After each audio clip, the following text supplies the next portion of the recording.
ప్రభునందు ప్రియులారా, బైబిల్ గ్రంథంలో పాత నిబంధనలో దైవజనుడుగా, ప్రవక్తగా, విశ్వాసులకు తండ్రిగా, శ్రేష్టమైన విజ్ఞాపనకర్తగా, ప్రార్థనాపరునిగా, మరి విశ్వాసమును బట్టి నీతిమంతునిగా, ఆశీర్వదించబడిన వానిగా ఒక వ్యక్తిని మనం చూస్తాం. అతడి పేరు మీకు సుపరిచితమే, అబ్రహాము. అబ్రహాము ఒక మనుష్యుడు ఏ విషయాలలో ఆశీర్వదించబడాలని ఆశిస్తాడో ఆ సంగతుల విషయమే అబ్రహాము ఆశీర్వదించబడ్డట్టు మనం చూస్తాం. అబ్రహాం కూడా మనం కొంతకాలం మారు మనసు లేని బ్రతుకు బ్రతికినట్టు, మనం కొంతకాలం లోకానుసారమైన జీవితం జీవించినట్లు, అబ్రహాం కూడా కొంత కాలము మారు మనసు లేని జీవితం జీవించాడు. ఎంతకాలం అంటే దాదాపు 75 సంవత్సరాల వయసు వచ్చిందాకా, ఇంచుమించు అన్నాను, దాదాపు అన్నాను, గుర్తుపెట్టుకోండి. దాదాపు 70 నుండి 75 ఏళ్ల కాలం వయసు వచ్చిందాకా ఆయన సత్యదేవుని సరిగా గ్రహించలేదు, గుర్తించినా ఆయన ఆలోచనలను అనుసరించి అడుగు వేయలేదు. మీరు నేను కొంతకాలం లోకానుసారంగా ఉండి తరువాత జీవంగల దేవుని తెలుసుకున్నట్టు అబ్రహాం కూడా కొంతకాలం లోకానుసారమైన జీవితంలో, అంటే ఆనాడు ఆయనకి తెలియక జీవించాడు. దేవుడు ఆయనతో మాట్లాడటం మొదలుపెట్టి, దేవుడు ఆయనను సంధించటం మొదలుపెట్టిన తర్వాత అబ్రహాము విధేయత చూపాడు. దాదాపు 75 ఏళ్ల ప్రాయములో దేవుడు అబ్రహాముతో మాట్లాడాడు. నీవు లేచి నీ తండ్రి ఇంటిని, నీ బంధువుల యొద్ద నుండి బయలుదేరి నేను నీకు చూపించేటువంటి ప్రదేశానికి వెళ్ళు, అక్కడ నిన్ను ఆశీర్వదించి గొప్ప జనముగా చేస్తానని దేవుడు అబ్రహాంతో మాట్లాడినప్పుడు ఆయన బయలుదేరినట్టు మనకి ఆదికాండం 12లో ఉంటుంది. అపోస్తల కార్యం 7లో ఆయన మెసొపొతామియాలో ఉన్నప్పుడు అక్కడ దేవుడు దర్శించాడు. అక్కడి నుంచి మరి హారాను అనే ప్రాంతానికి వచ్చి బ్రేక్ అయ్యాడు. తర్వాత మళ్ళొక్కసారి దేవుడు అతన్ని దర్శించినప్పుడు అక్కడి నుంచి దేవుడు చూపించిన కనాను ప్రాంతానికి వెళ్ళటం జరిగింది. అంటే ఏ టైంలో ఆయన పిలువబడ్డాడో మీకు గ్రహింపు కోసం ఈ మ్యాటర్ చెప్పాను, మీకు తెలియంది కాదు. నాయనో, దైవజనులు ఎన్ని ప్రసంగాలు చేశారో అబ్రహాం విషయంలో. మీరు 100 కొద్ది ప్రసంగాలు వినుండొచ్చు, గొప్ప గొప్ప దైవజనులు, మహానుభావులు, వెనకటోళ్ళు, ప్రస్తుత కాలపు వాళ్ళు మాట్లాడిన అంశాలు. అయితే ఒక మనిషి ఎన్ని రీతులా దేవుని ఎదుట దీవించబడాలని ఆశిస్తాడో ఆ దీవెనలన్నీ అబ్రహాము స్వతంత్రించుకున్నాడు. ఆ మాట బైబిల్లోనే స్పష్టంగా రాయబడి ఉంది. ఒకసారి మీరు ఆదికాండం 24వ అధ్యాయము 1వ వచనం నుంచి చూస్తే చాలా స్పష్టంగా ఉంది. అబ్రహాము బహుకాలము గడిచిన వృద్ధుడై ఉండెను అని అన్ని విషయములలోనూ యెహోవా అబ్రహామును ఆశీర్వదించెను. ఈ మాటని అండర్లైన్ చేయాలి. అన్ని విషయములలో అన్నాడా, కొన్ని విషయాలలో అన్నాడా?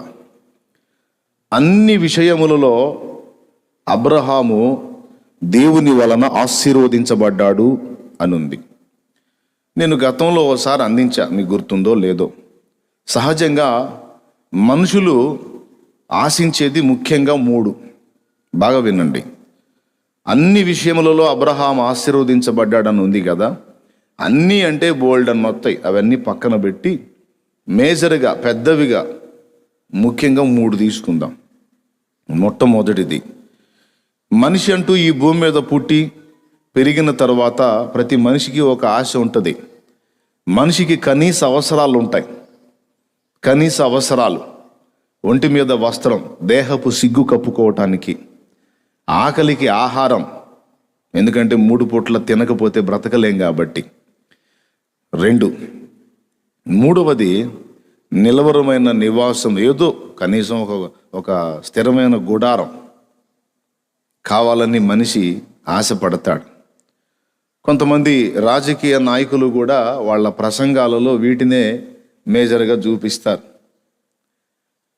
रोटी कपड़ा और मकान अंडर सब लोगों को देने के वास्ते हमारा पार्टी बहुत कोशिश कर रहा है, आपका तकलीफ पूरा हमारा पार्टी को मालूम, तो आपको रोटी कपड़ा और मकान बनाने के देने के वास्ते हमारा पार्टी बहुत बहुत कोशिश कर रहा है అని చెప్పని ఏదో వాళ్ళ ప్రసంగాలు వాళ్ళు దంచుతారు. పెద్ద పార్టీలు ఏం చెబుతారు? మీకు కనీసం రోటీ అంటే కడుపు నింపడానికి, కపడా బట్టలు మీ ఒంటి మీద ఉండేదానికి, మకాన్ నివాసం, మీకు ఒక పక్కా గృహాన్ని నిర్మించాలని మేము ఆశపడుతున్నాం, మాకు ఓటు వేయండి, మీకు పక్కా గృహాన్ని నిర్మించిస్తాం, మీకు ఆహారాన్ని కొదువు లేకుండా చేస్తాం, మీకు మంచి వస్త్రాలు కూడా అందుబాటులో ఉండేటట్టు చేస్తాం, మీరు మాకు ఓటేస్తే అని ఇక వాళ్ళు లెక్చర్లు దంచేది కూడా, ప్రసంగాలు దంచేది కూడా వీటినే ఆధారం చేసుకుని.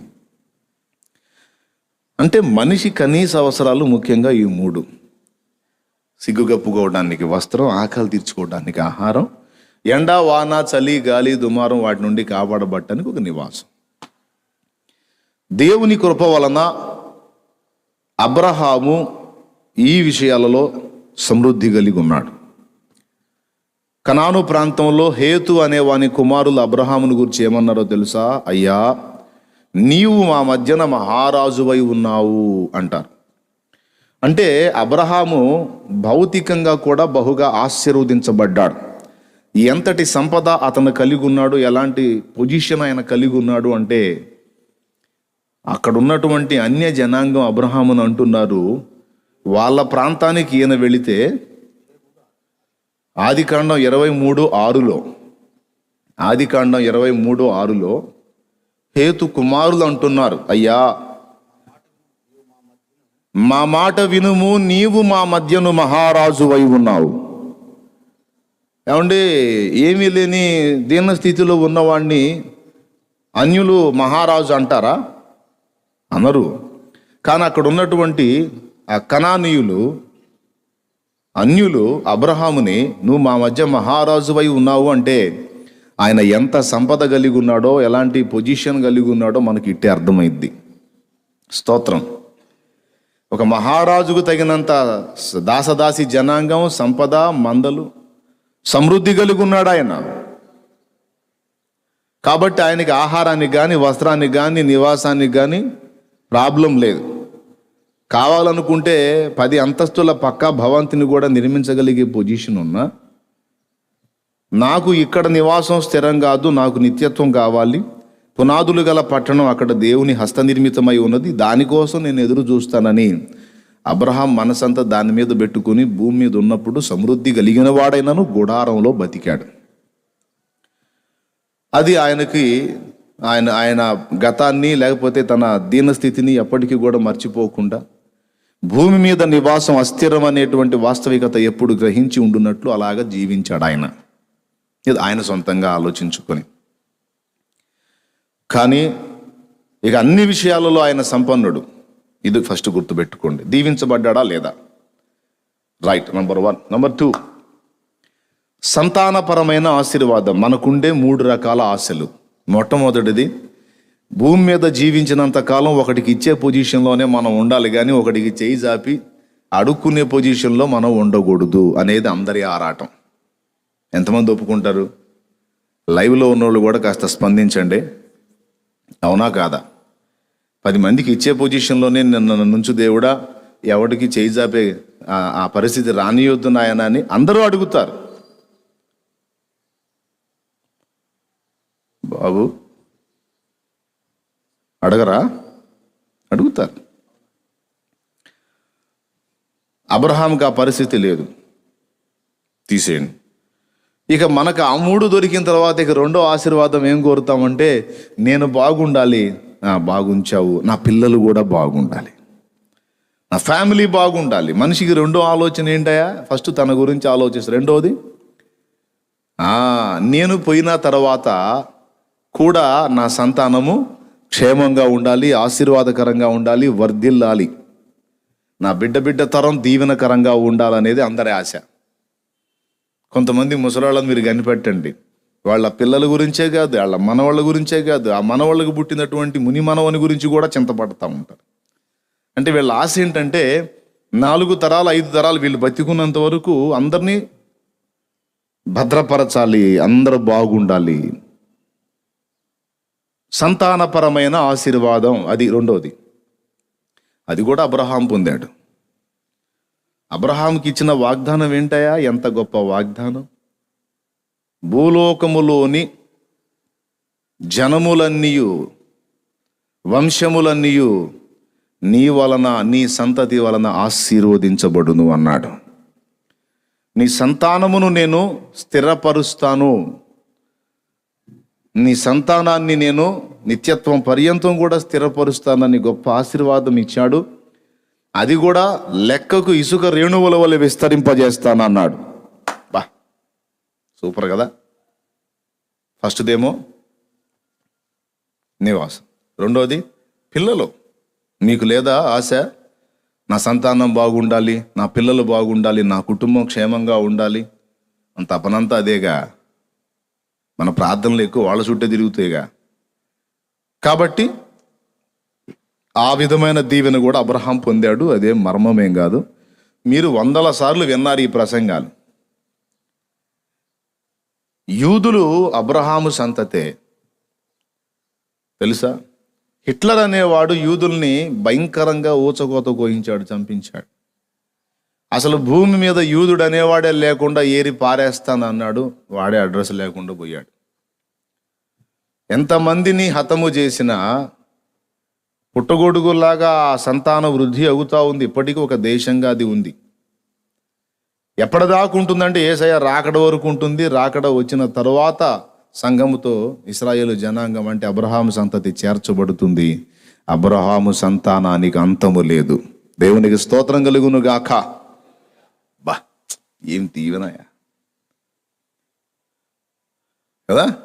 వచ్చిందా లేదా అబ్రహాంకి సంతానపరమైన ఆశీర్వాదం? వచ్చింది. 2, మూడవది, బతికినంత కాలం ఒకడికి చేయి జాపకుండా బాగా బతకాలి. రెండవది, నేను, నా బిడ్డలు, నా వారి పిల్లలు కూడా క్షేమంగా ఉండాలి. మూడవది, చచ్చిన తర్వాత మోక్షానికి వెళ్ళాలి, నిత్య జీవానికి వెళ్ళాలి. దేవునికి స్తోత్రం. అబ్రహాముకి ఇంకా సమస్య ఏముంది? భూమి మీద ఆయన విశ్వాసులకు తండ్రి.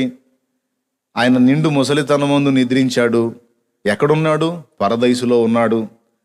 లాజరు అనేవాడు చనిపోయి దేవదూతల చేత ఎక్కడికి కొనిపోబడ్డాడు? అబ్రహాము రొమ్మున ఆనుకొనుటకు కొనిపోబడెను అని ఉంది. కాబట్టి నిత్యత్వ ప్రవేశం, నిత్య జీవం, ఒట్టి నిత్య జీవమేనా? ఇంకా ఏదన్నా ఆధిక్యత లభించిందా అంటే, విశ్వసింపబో వారందరికీ తండ్రి అగునట్లు అబ్రహాముకు దీవెన లభించింది. తనకు నిత్యత్వమే కాదు, ప్రభువుని విశ్వసించే వారందరికీ కూడా అతడు తండ్రి, విశ్వాసులకు తండ్రి అనే టైటిల్ పొందాడు. బా, అంటే భౌతికపరమైన దీవెన ఇది, ఆత్మ సంబంధమైన దీవెన అది. శారీరకంగా జీవించినంత కాలం కొదువలేదు. మరణించిన తరువాత కూడా మరి ఆ ఆత్మ నశించక నిత్య జీవము చేరున్నట్లు, మరణించిన తరువాత కూడా, మృతి పొందిన తరువాత కూడా అతని ఆధిక్యత ఏమాత్రం తక్కువ కాలేదు. దేవునికి స్తోత్రం కలుగును గాక. ఇంకా విచిత్రమైన విషయం చెప్పనా?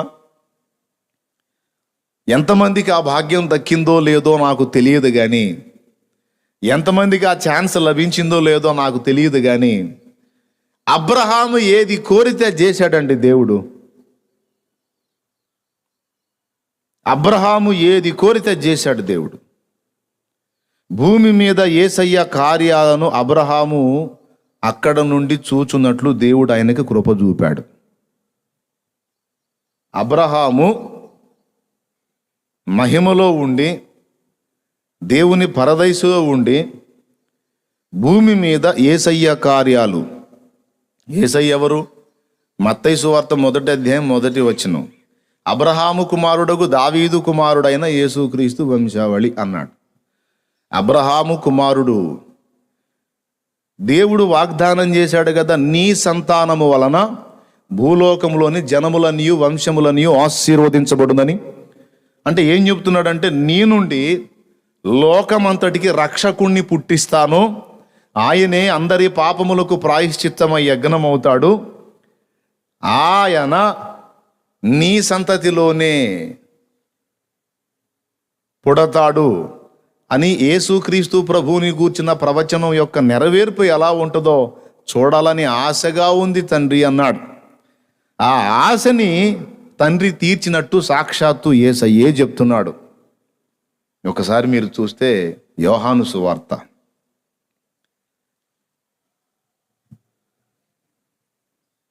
ఒకసారి పరిశుద్ధ బైబిల్ గ్రంథం ఉంటే మీ దగ్గర తీసుకొని యోహాను సువార్త ఒకసారి తీయండి.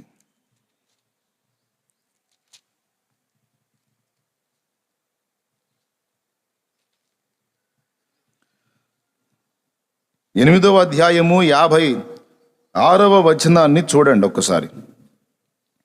యోహాను సువార్త 8:56 త్వరగా. మీ తండ్రి అయిన అబ్రహాము నా దినము చూతునని మిగుల ఆనందించెను, అద్దుగో. అది చూచి చూచి చూచి అన్నదానికాడ అండర్లైన్ కొట్టాలి. అది చూచి మిగుల సంతోషించెను. దేవునికి మహిమ. లైవ్లో ఉన్నోళ్ళు చెప్పండి, గట్టిగా స్తోత్రం చెప్పండి.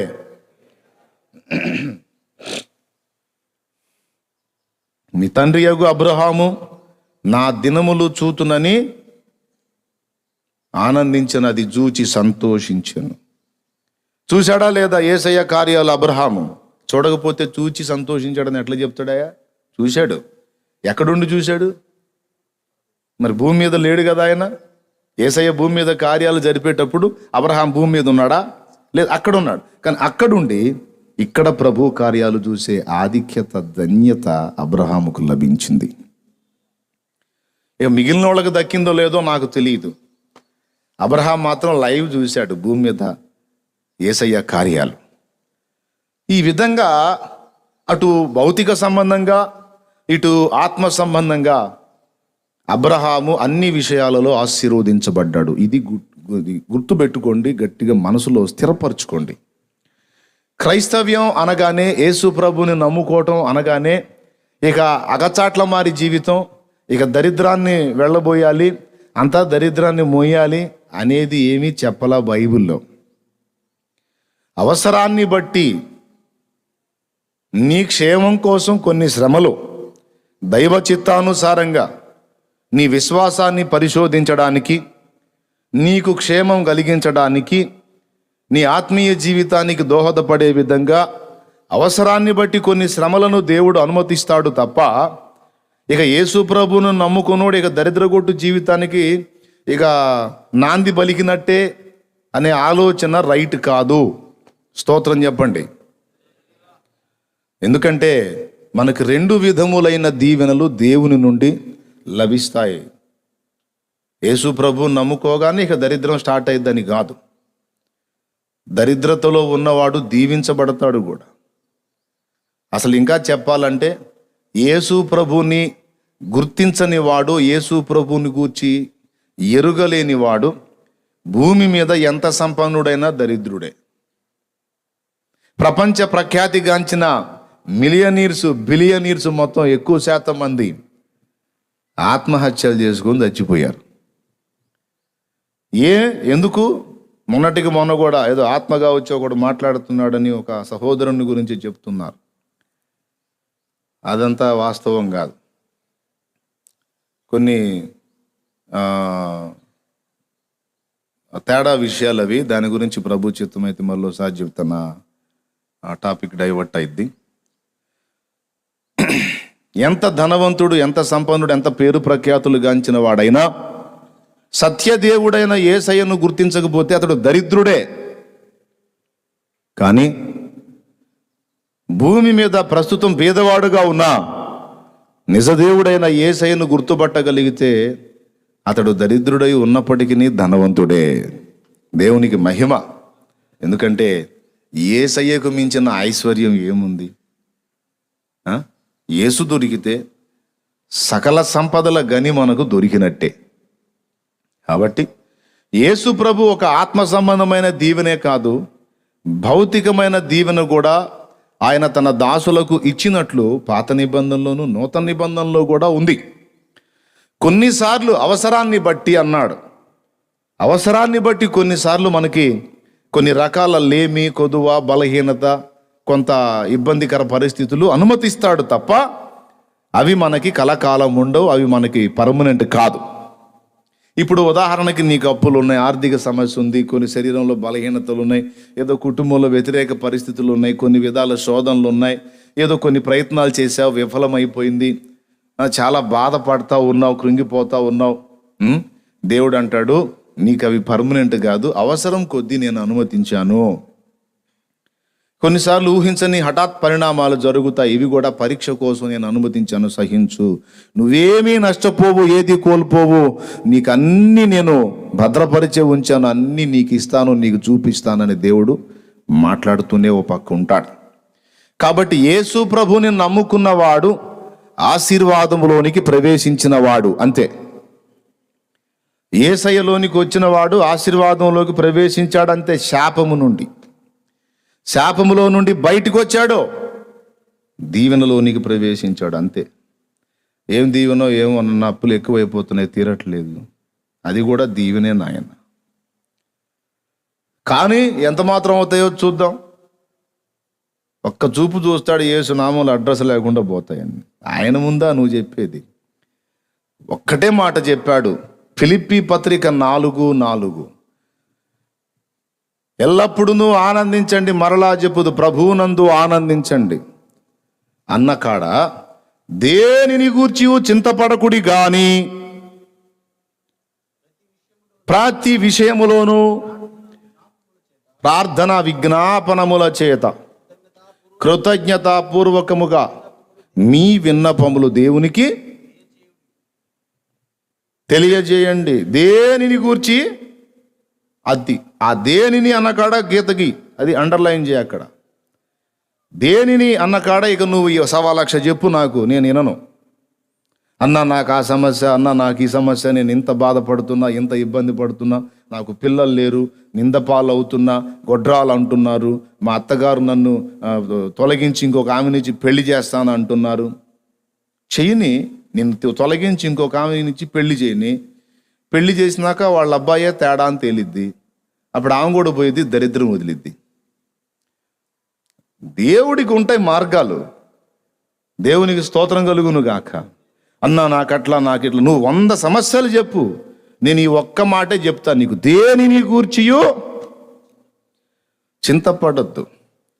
యేసయ్యలోకి ఎప్పుడైతే ప్రవేశించావో ఇక బరువు నీది కాదు, ఆయనది. దేవునికి స్తోత్రం కలుగునుగా. పాపం ముసలమ్మ కట్టెలు మోపు మొయ్యలేక మోస్తుందని ఒకడు జీబు ఆపి, ఇదిగో పెద్దావిడ ఆ మోపు అందులో వేసి ఎక్కు, ఎక్కడ దాకా అని. ఆ పై ఊరు బాబు, ఆ కనపడేదే, ఎక్కు అంటే మోపు అందులో వేసి ఎక్కి కూర్చుంది. కొంచెం దూరం వెళ్ళిన తర్వాత వీడు వెనక్కి తిరిగి చూసి ఆశ్చర్యపోయి జీబు ఆపాడు. ఎందుకో తెలుసా? పెద్దావిడ జీబులో కూర్చుంది, మోపు నెత్తినే ఉంది. వాడు నిర్ఘాంతపోయి, ఏమి నీకేం మైండ్ పోయిందా? మోపు మొయ్యలాగా చచ్చిపోతున్నావు అని నేను జీబు ఎక్కిస్తే ఏంది నెత్తినే పెట్టుకున్నావు ఏమిటి నువ్వు అంటే, అయ్యా ఎట్టనో మంచి మనసు చేసుకొని నాకు జీవు ఆపి ఎక్కించుకున్నావు బాబు, నేనే బరువు, మళ్ళీ మోపెందుకు, అందుకే నా నెత్తినే పెట్టుకుని మోపుతున్నా అందంట. మీకు ఆమె ఎలా అనిపిస్తుంది? పిచ్చిదానిలాగా అనిపిస్తుందా, మంచిదానిలాగా అనిపిస్తుందా? తిక్కలదా, మంచిదా చెప్పండి? లైవ్లో ఉన్నవాళ్ళు చెప్పండి. పిచ్చి తెలివా, మంచి తెలివా? అది ఒకవేళ మీరు పిచ్చి తెలివి అంటే అక్కడ మీ పేరు వేసుకోండి. నాకు తెలిసి మీరు అంటారు తెలివి తక్కువ ముసలి అంటే, మరి నువ్వేం తెలియగల మేళానివా? ఆమె తెలివి తక్కువ ముసలిది, పిచ్చి ముసలిది అన్నావు, మరి నువ్వేం మంచిదానివా, నువ్వేం మంచివాడివా? నీది ఆ తెలివి తక్కువ వ్యవహారం ఎక్కువ. ఎందుకు చెప్పు? అరే 24 పెట్టుకుంటావు, టెన్షన్ పడతావు, దడ పడతావు, గందరగోళం అవుతావు, ఏదేదో ఆలోచించుకుంటావు, ఏదేదో ఊహించుకుంటావు, ఏదేదో అయిపోతూ ఉంటావు. ఎందుకు నీకు? ఆయన ఏం చెప్పాడు? అరే నా మీద పూర్తిగా ఆనుకో. నీకు అవమానమైన, నిందైనా, ఆకలైనా, ఇబ్బంది అయినా, ఏదైనా, ఏ పరిస్థితి అయినా నేను చాలు నీకు, నా కృప చాలు నీకు. నా మీద డిపెండ్ అవు, ఆనుకో. అప్పుడు పూర్ణ శాంతి గలవానిగా నువ్వు ఉండగలుగుతావు. దేనిని గూర్చి చింతపడద్దు. నువ్వు ఎప్పుడైతే నా లోనికి ప్రవేశించావో అయిపోయింది. ఇక బరువు అంతా నీవు కాదు మోసేది, నేను. ఆయన మిమ్మును గూర్చి చింతించుచున్నాడు గనుక మీ చింత యావత్తు ఆయన మీద వేయుడి. ముసలామి నెత్తిన మీద ఉన్న ఆ మోపు దేని మీద వేయాలి? జీబులో వేయాలి. అరే జీబులో కూర్చుంది, మళ్ళీ మోపుని ఎత్తిన పెట్టుకొని మోస్తా ఉంది. ఇద్దరిని మోసేది ఎవరు? కాదయా, ఇద్దరిని మోసేది ఎవరు? నిన్ను, నీ బ్రతుకుని, నీ సమస్యల్ని మొత్తాన్ని డీల్ చేసేది ఎవరు? యేసయ్యను గుర్తుపట్టక మునుపు నువ్వేదో తిప్పలు పడ్డావు.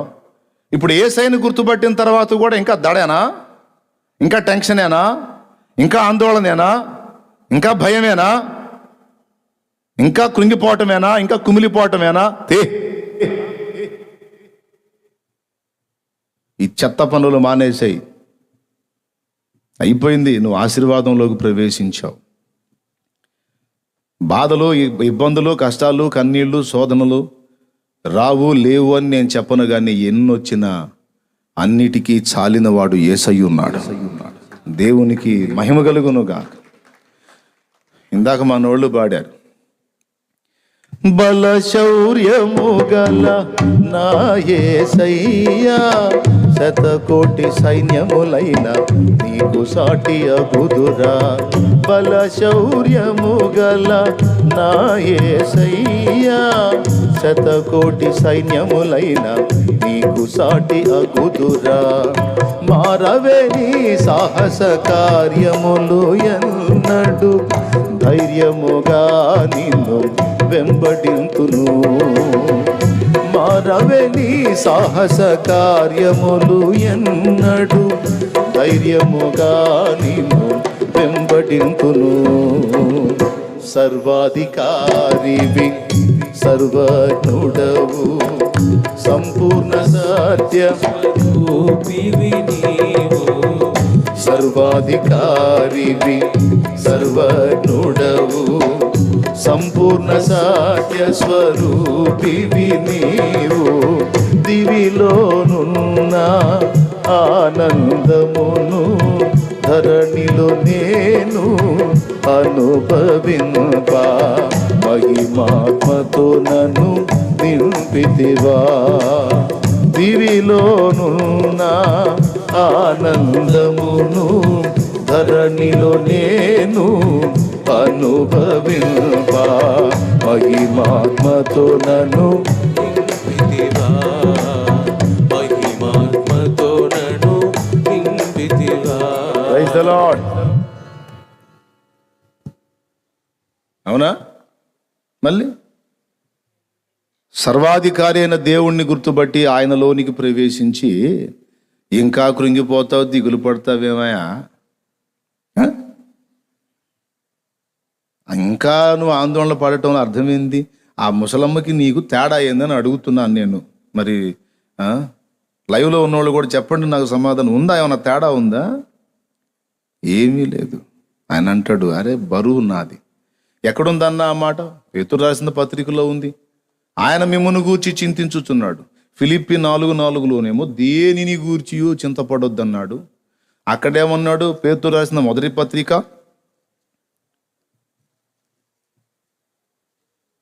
8వ అధ్యాయం 5వ అధ్యాయం 6, 7, 8. 6 చదువు.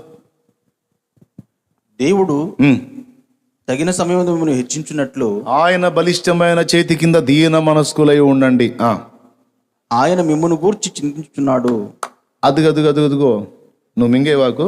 ఆయన మిమ్మల్ని గూర్చి చింతించుచున్నాడు కనుక మీ చింత యావత్తు ఆయన మీద వేయుడి. అది అట్ట చదవాలి. దేవునికి స్తోత్రం కలుగును గాక. హల్లెలూయా. ఆయన మిమ్మును గూర్చి చింతించుచున్నాడు గనుక. ఎంత స్పష్టంగా స్టేట్మెంట్ ఇచ్చాడో చూడండి. అంటే ఎంత శ్రద్ధో మన విషయంలో, కానీ మనకేమో నమ్మకం ఉండదు. అంత పట్టింపు కలిగి ఉన్నాడా అని. ఇప్పుడు మన బిడ్డ అయినప్పుడు వాడు మన మాట వినే రకం కానీ వినని రకం కానీ వాడి గురించి మనం ఆలోచిస్తామా లేదా? పిల్లలు కాకముందేమో మనం మన గురించి ఆలోచించుకుంటాం. పిల్లలు అయిన తర్వాత, పిల్లలు పుట్టిన తర్వాత ఇక మన మైండ్ అంతా వాళ్ళ మీద ఉంటుంది, వాళ్ళ ఫ్యూచర్, వాళ్ళ ఆలోచన. అవునా? వాడు శుభ్రంగా తింటాడు, తిరుగుతూ ఉంటాడు. టెన్షన్ అంతా మనకి, ఒత్తిడంతా మనది తల్లిదండ్రులుగా. అవునా? అరే, భూమి మీద జన్మనిచ్చిన తల్లిదండ్రులకే అంత ప్రెజర్ ఉంటే అసలు మనల్ని అంటూ ఉనికిలోకి తీసుకొచ్చిన సృష్టికర్త ఆయన, మన గురించి ఆలోచించే అమ్మని నాన్నని కూడా సృష్టించిన కర్త ఆయన. ఎంత ఇంట్రెస్ట్ అండి మన పట్ల, ఎంత శ్రద్ధ ఆయనకి. రోజు లేచి పొద్దున్నే చక్కగా మొహం గీహం గడిగి తల దువ్వుతారు, ఎగిరి దువ్వుతారు. కొంతమందికి మరీ పిచ్చి ఎక్కువ, అద్దం కనపడితే చాలు. పోయేవాడు కూడా అద్దం కనపడిందంటే ఆగి అంటుంటాడు. అవునా? కొంతమంది అటు ఒకడు ఉంటాడు, ఆ సేవనస్తులు కొంతమంది అప్పుడే లైన్లోకి వచ్చేవాళ్ళు ఉంటారు. కొంతమంది ఇక వాడు ఏం లేదు, ఇంట్లోకి వచ్చేటప్పుడు అద్దం దగ్గరకు చూస్తూ ఉంటాడు, ఇట్ట అంటాడు, మళ్ళీ పోతూ ఉంటాడు. వాడి తిప్పలు ఆ జుట్టు. దేవునికి స్తోత్రం. అరే, ఇంతసేపు దువ్వుతున్నావు, రోజుకు 10-20 సార్లు దువ్వుతున్నావు, ఎప్పుడన్నా లెక్కేసావంటరా అని అడుగు. నువ్వు ఏందన్నా లెక్కేసేది? మెంటలోడ్ చేస్తారా పని? నేనెందుకు లెక్కేస్తానన్నా? నాకేం పని? అసలైనా నా జుట్టు నేను లెక్కేసుకోవడానికి ఎట్టు కుదురుద్ది? పోనీ జెంట్స్ బ్యూటీ పార్లర్స్ వచ్చినాయి, అక్కడన్నా లెక్కేస్తావంటే ఎవ్వడు చేయడా పని. అరే, వెంట్రుకలు లెక్కే బాబు, నేను నీకు ఫీజు ఇస్తానంటే కూడా చేస్తారా? వీడెవడ మెంటలోడ్లాగా ఉన్నాడు, జుట్టు లెక్కేయమంటాడు ఏంటి? ఏం లేదు, నీకు నేను ఫీజు ఇస్తా, రోజు లెక్కే, కరెక్ట్గా లెక్క చెప్పంటే చెప్పలేడు. ఒకవేళ ఆ పని మనం చేయమని ఎవరికన్నా చెబితే వీడేదో మెంటల్ కేసులాగా ఉంది అనుకుంటారు. నీకు తెలుసా, వెంట్రుకలు లెక్క వెయ్యి అని మనం అంటే ఎదుటి వాడికి మనం పిచ్చివాళ్ళం. కానీ మనకు ఒక పిచ్చి ఆయన ఉన్నాడు, ఆల్రెడీ లెక్క పెట్టే కూర్చున్నాడు. అసలు నీ దేహం మీద ఎన్ని రోమాలు ఉండాలో లెక్కబెట్టి మొలిపించిన వాడు ఆయన. ఎంత సీరియసో మన విషయం ఆయనకి. నీ తండ్రి సెలవు లేక నీ తల వెంట్రుకలలో ఒక్కటైనను నేల రాలదు. ఇంత పట్టింపు మన పట్ల దేవుడు కలిగి ఉంటే మనకేమో ఏమి దడ, ఏమి టెన్షనో. అట్లాంటి వాళ్ళు ఎవరైనా ఉంటే వినండి, దేవుడు మన విషయంలో ఇలాంటి ఆసక్తి కలిగి ఉన్నాడు. దేనిని గూర్చి చింతింపకుడి కానీ మీ చింత యావత్తు ఆయన మీద వేయండి. శరీర సంబంధమైన అవసరాలకు కూడా దేవుడు చాలినవాడు, ఆత్మ సంబంధమైన అవసరాలకు ఇంకా చాలినవాడు. అవసరాన్ని బట్టి కొన్నిసార్లు కొన్ని ఇబ్బందులు అనుమతిస్తాడు బాబు.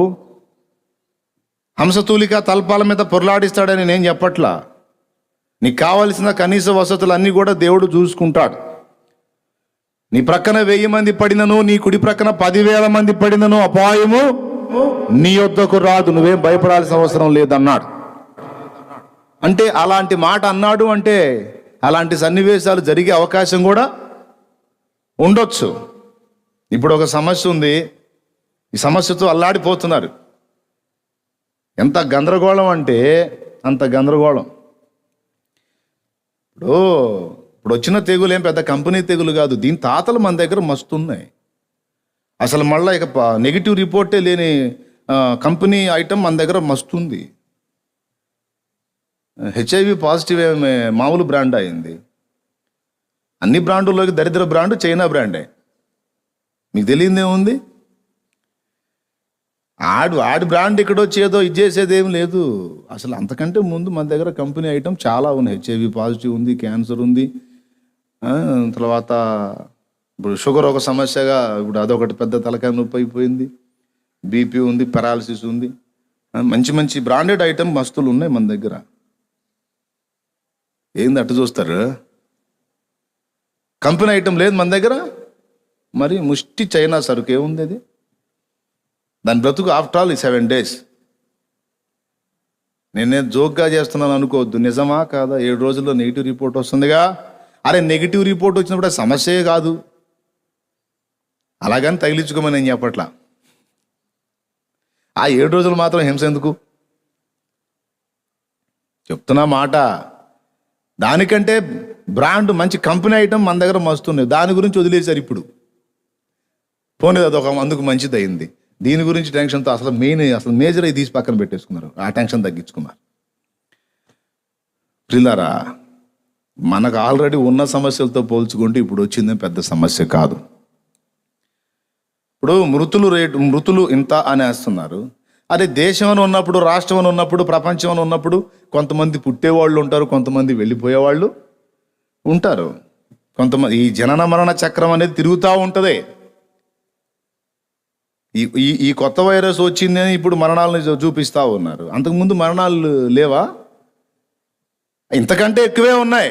ఇంకా చెప్పాలంటే గతంతో పోల్చుకుంటే ఇప్పుడే మరణాల రేటు తక్కువగా ఉంది. ఎందుకు చెప్పనా? ఈ మాస్కుల దెబ్బకి, జాగ్రత్తల దెబ్బకి వేరే జబ్బులు చాలా వరకు కంట్రోల్ అయిపోయినాయి. దీని దెబ్బకి అంతగా విపరీతంగా తిరుగుళ్ళు తగ్గిపోయినందున యాక్సిడెంట్ ద్వారా పోయి కూడా చాలా తగ్గిపోయినాయి. ప్రియులారా, నేను చెప్పేది గుర్తుపట్టుకోండి. దేనిని గురించి కూడా చింతపడాల్సిన అవసరము, భయపడాల్సిన అవసరము లేదు. దేవునిలో లేను నేను అనుకుంటే అప్పుడు చెయ్యి ఆ పని. నేను ప్రభువులో ఉన్నాను, విశ్వాసమును బట్టి నేను మారు మనసు పొంది బాప్తిస్మం పొందుట ద్వారా ప్రభువుతో అంటుకట్టబడ్డాను. ఆ ద్రాక్షవల్లిలో నేను ఒక కొమ్మనై ఉన్నాను, నేను ఒక తీగనై ఉన్నాను, నేను ప్రభువులో ఉన్నాను అని నిజంగా నువ్వు అనుకుంటే, నేను చెప్తున్న దేని గురించి కూడా నువ్వు చింతపడ నిమిత్తం లేదు, కృంగిపో నిమిత్తం లేదు, భయపడ నిమిత్తం లేదు. ఎందుకంటే నువ్వున్నది జీవము గల దేవునిలో. హల్లెలూయా. బండలో నివాసమున్న పక్షి ఎంత భద్రతలో ఉంటుందో అట్లాగా ప్రభువులో నివాసమున్న మనకెంత భద్రత ఉందో. ఆయన సెలవు లేక నీ ప్రాణము పోవుట కూడా సాధ్యం కాదు. కత్తితో పొడిచినా నువ్వు చావవు. యెహోవా భక్తుల మరణము ఆయన దృష్టికి విలువగలది. అంత తేలిక అనుకున్నావేంది చచ్చిపోవటం కూడా? చెప్తున్నా, నువ్వు సావాలన్నా కూడా అంత తేలికైన విషయం కాదు, అది జరగదు. ఆయన సెలవు కావాలి, పర్మిషన్ కావాలి. యేసు ప్రభులోకి వస్తే అంతే. మరి యేసు ప్రభులోకి వచ్చి శపించబడాలంటే కూడా సాధ్యం కాదు. నేను శాపాన్ని పొందుతానన్నా కూడా ఊరుకోడు, కొట్టి ఆశీర్వదిస్తాడు. దేవునికి స్తోత్రం. మూర్ఖుల్లాగున్నావేరా నువ్వు? నోర్మై. నాకు వెలపట ఉంటే అప్పుడు నువ్వు అడిగితే శాపం వచ్చిద్దేమో, కానీ నా లోకి వచ్చావు కాబట్టి ఇక నువ్వు దరిద్రులాగా ఉంటానంటే నేను ఊరుకోను. నువ్వు రారాజు కొడుకురా, రారాజు కూతురువి అంట. నేను దరిద్రాన్ని వల్లపోస్తానంటే కూడా ఊరుకోను. అరే ఏంటి దరిద్రం? సమృద్ధి ఇస్తా, తీసుకో అంటాడు. వద్దులే ప్రభా, నేను కష్టాలు పడాను అంటాడు. తన్ని మరి దీవిస్తాడు. దేవునికి స్తోత్రం కలుగునుగా. హల్లెలూయా చెప్పు.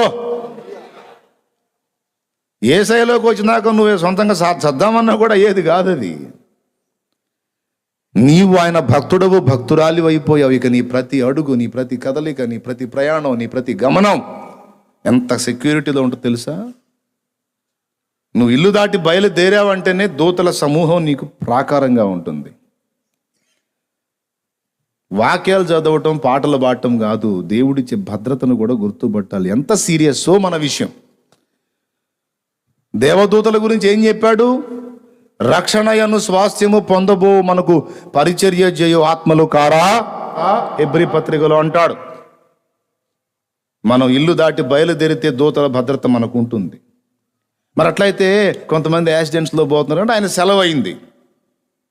దేవునికి స్తోత్రం.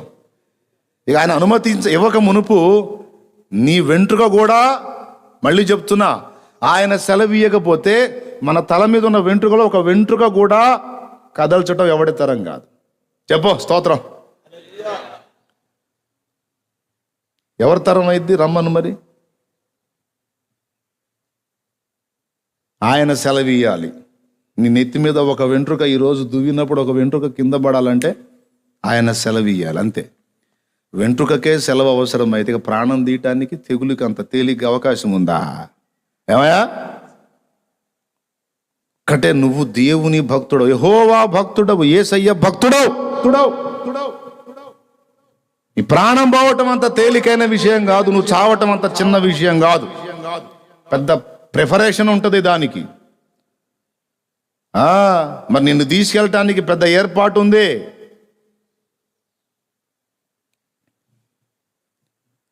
అంతఃపురానికి యువరాజును స్వాగతించినట్టు తీసుకెళ్తారు. హలో, లైన్లో ఉన్నారా? అంతఃపురానికి పరలోకమేన అంతఃపురం చేరాలనేన తాపత్రయం. పరలోకమేన అంతఃపురం చేరాలనేన తాపత్రయం. యేసుదేవరా కనికరించవా, దారి చూపవా. యేసుదేవరా కనికరించవా, దారి చూపవా. పరలోకమేన అంతఃపురం చేరాలనేన తాపత్రయం.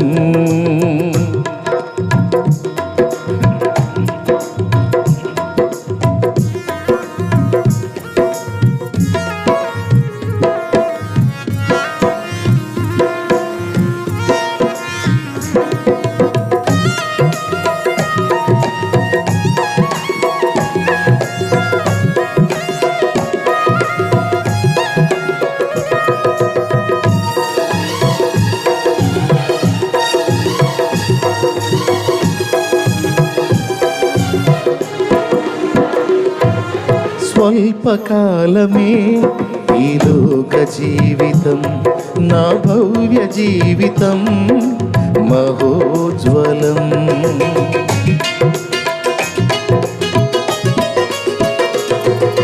స్వల్పకాలమే ఈ లోక జీవితం, మన భవ్య జీవితం మహోజ్వలం. మజిలీలు దాటే మనోబలం, నీ మహిమ చూచే మధుర క్షణం. మజిలీలు దాటే మనోబలం, నీ మహిమ చూచే మధుర క్షణం. వీక్షించు కన్నులు విశ్వాస జీవితం నాకు నీయవా. వీక్షించు కన్నులు విశ్వాస జీవితం నాకు నీయవా.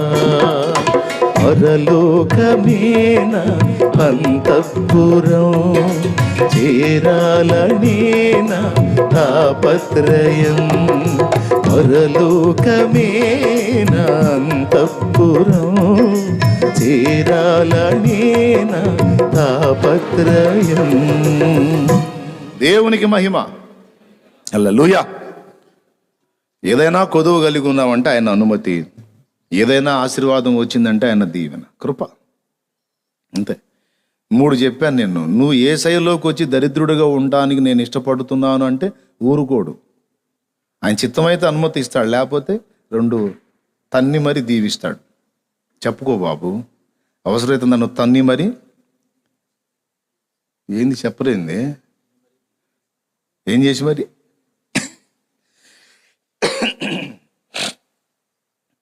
తప్పిపోయిన కుమారుడు తండ్రి దగ్గరికి తిరిగి వచ్చి ఏం రిహార్సల్ వేసుకున్నాడు? వచ్చే దారిలో పోయి కాళ్ళు పట్టుకుంటాను, కొడుగ్గా తగను, దాసుడుగా ఉండనిమ్మని వేడుకుంటాను అన్నాడు.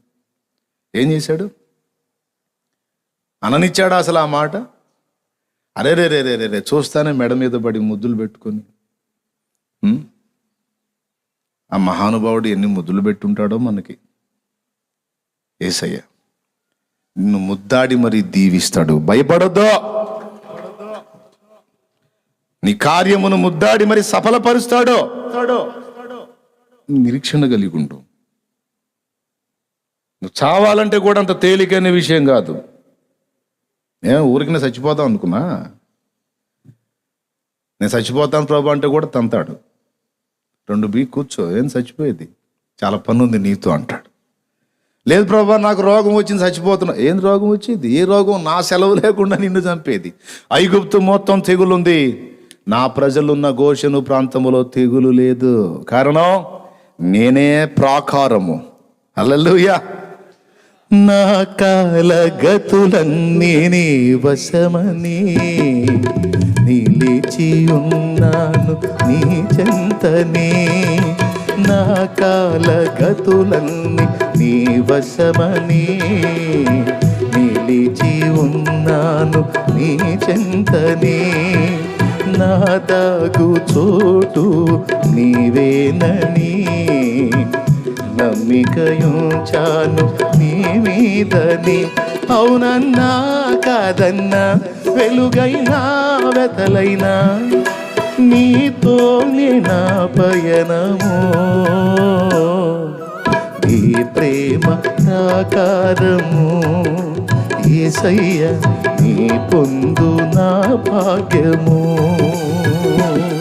నీతోని అనుబంధం, నీలోని ఆనందం, నీ ప్రేమ ప్రాకారము యేసయ్య, కావాలి నీ స్నేహము. ఎవరు ప్రాకారం? తన ప్రజలకు ఎవరు భద్రత? ఆయనే ప్రాకారమై. ఐగుప్తు మొత్తం తెగులుంది, గోషెన్లో తెగులు లేదు. ఎందుకు? అక్కడ తన ప్రజలు ఉన్నారు. అలాగే లోకం మొత్తాన్ని వణికించినది ఏదైనా దేవుని అదుపాజ్ఞలలో, ఆయన రక్షణలో నిలిచి ఉన్న నిన్ను కదిలించనైనా కదిలించలేదో. గనుక అనవసరపు దడ తగ్గించుకో. అది ఆ ఒక్కటి అర్థం కావటానికి చెప్పా. ఏం దడ? యేసయ్య ఆయన అనే వెహికల్లో ఎక్కిన తర్వాత కూడా ఇక మళ్ళీ నెత్తిన బరువు పెట్టుకున్నామంటే మర్యాద ఉండదు. పిచ్చి చేష్టాలు చేయొద్దు. అయిపోయింది ఆ సెక్షన్. ఇక బరువు అంతా ఆయన మీద వెయ్యి. మరి నేనేం చేయాలో ప్రభు అంటే ప్రశాంతంగా ఆయన్ని సన్నతించంతే. హల్లెలూయా. నెమ్మదిగా ఆయనను మహిమపరచంతే. నువ్వు అంతే, ప్రశాంతంగా ఆయనలో ఆనందాన్ని అనుభవించు, సంతోషపడు, ప్రశాంతంగా ఉండే. నేను చూసుకుంటానని ఆయన అంత చక్కగా మాట్లాడుతుంటే మళ్ళా నువ్వేం పిచ్చి చేష్టాలు చేస్తావేంది? కాబట్టి అందరికి అర్థం కావటానికి ఇట్లా చెబుతున్నానండి. కొంతమందికి ఫ్యాషన్ డైలాగ్స్ కావాలి. నాకేమో 2 బ్యాచ్లు ఉన్నారు.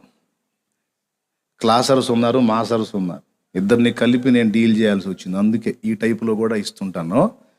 కాబట్టి చెప్పిన విషయాలు మనస్కరించి సీరియస్గా తీసుకొని ప్రభువులో మీరు ఆనందించండి. స్తోత్రం.